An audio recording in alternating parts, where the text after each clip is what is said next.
ఈ car racing విషయంలో రకరకాల లీకులు ఇస్తూ మా నాయకులు కేటీఆర్ గారిని అప్రతిష్ట పాలు చేయాలని బీఆర్ఎస్ పార్టీని ఇబ్బంది పెట్టాలని ప్రయత్నం చేస్తున్నారు. మేము ఇతర ఏమడుగుతున్నాం సార్, మేము ఎలాంటి తప్పు చేయలేదు, చట్ట ప్రకారంగా పద్ధతి ప్రకారంగానే ఈ రాష్ట్ర ప్రతిష్ట పెంచడానికి ఈ రాష్ట్ర ఆదాయం పెంచడానికి కేటీఆర్ గారు అన్నీ ఆలోచించి నిర్ణయం తీసుకున్నామని మేము చెప్తున్నాం.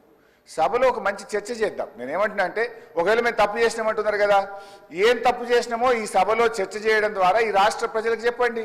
మేము తప్పు చేయలేదు, మేము ఈ రాష్ట్రం కోసం చేసినామని మా నాయకుడు కేటీఆర్ గారు కానీ బీఆర్ఎస్ పార్టీ తరఫున మేము కూడా విషయాలు ప్రజల ముందు పెడదాం అంటున్నాం. మేము ప్రభుత్వాన్ని కోరేది మాకు స్పష్టమైన హామీ ఇస్తే మేము సహకరిస్తాం.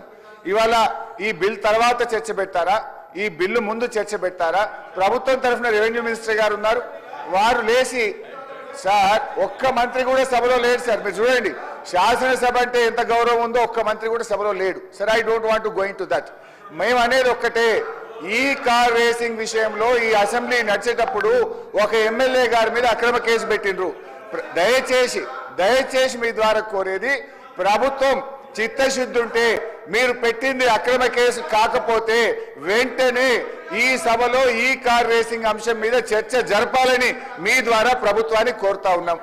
సభ్యుడికి ఎందుకంటే సార్ ఒక కేసు పెట్టేటప్పుడు అసెంబ్లీ నడిచేటప్పుడు ఒక సభ్యుడి మీద అక్రమ కేసు పెట్టినప్పుడు ఆ సభ్యుడికి చెప్పుకునే అవకాశం ఇవ్వాలి కదా సార్. అది తప్ప ఒప్ప కేటీఆర్ గారికి మీరు అవకాశం ఇస్తే వారు మాట్లాడితే మీకు ప్రభుత్వానికి రాష్ట్ర ప్రజలకు కూడా ఒక క్లారిటీ వచ్చేటువంటి అవకాశం ఉంటుంది అధ్యక్ష.